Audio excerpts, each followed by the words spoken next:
अस्सलाम वालेकुम। मैं उम्मीद करती हूँ कि आप सब लोग बिल्कुल ठीक होंगे। निहारी मैं मुख्तलिफ़ तरीके से बनाती हूँ, इसलिए मैंने सोचा कि अपनी रेसिपी मैं आपके साथ भी शेयर करूँ। ये बहुत आसान रेसिपी है और इसका जायका बहुत अच्छा आता है। निहारी में चूँकि बहुत सारे मसाले डाले जाते हैं, इसलिए निहारी मसाला मैं घर पे नहीं बनाती। मैं रेडीमेड किसी भी अच्छी कंपनी का मसाला इस्तेमाल करती हूँ।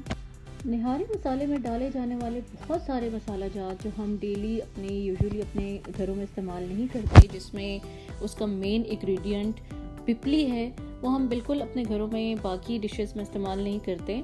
इसलिए मैंने निहारी मसाला कभी भी घर पे नहीं बनाया। उसके लिए मैं हमेशा तैयार निहारी मसाला इस्तेमाल करती हूँ, रेडीमेड जो इजीली बाहर अवेलेबल है।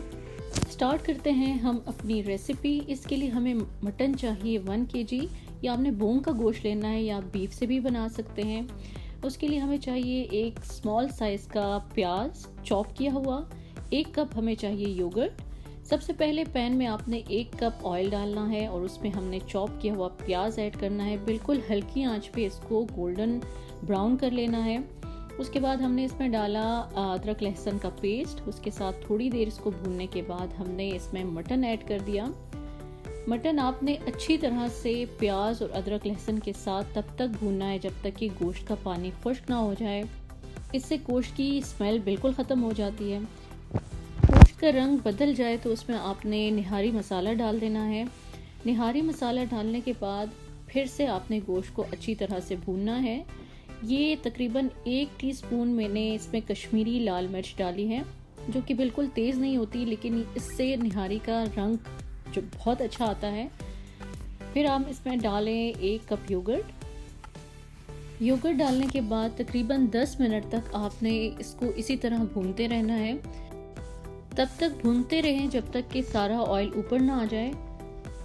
गोश्त अच्छी तरह से भुन गया है और सारा ऑयल ऊपर आ गया है। अब हम इस स्टेज पे इसमें पानी डालेंगे। आपने इसमें गर्म पानी का इस्तेमाल करना है। गर्म पानी डाल के आपने गोश्त तब तक पकाना है जब तक कि गोश्त अच्छी तरह से गल ना जाए। मटन को तकरीबन 1 घंटा लगा गलने में।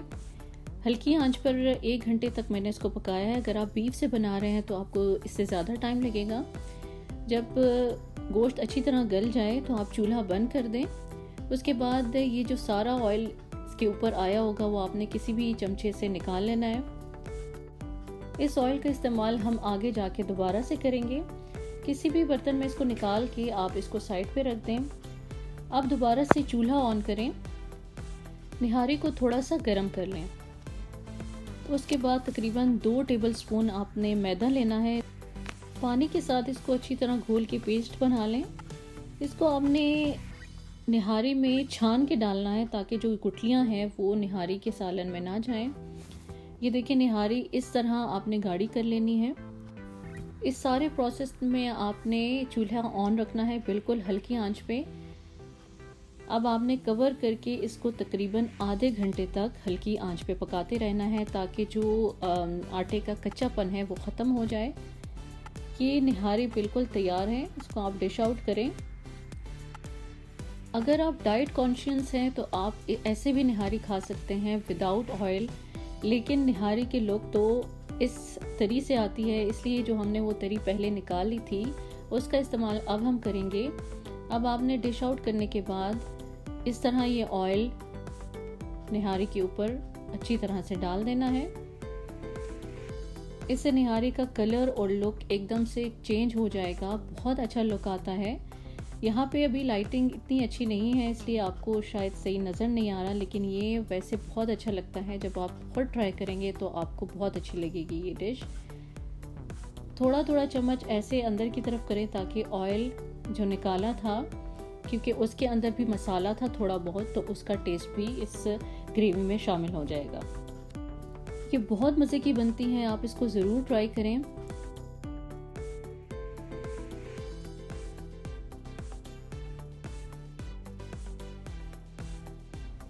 निहारी के साथ कुछ लवाजमात भी होते हैं, जैसे चॉप की हुई हरी मिर्च, लेमन, अदरक के स्लाइसेस और हरा धनिया।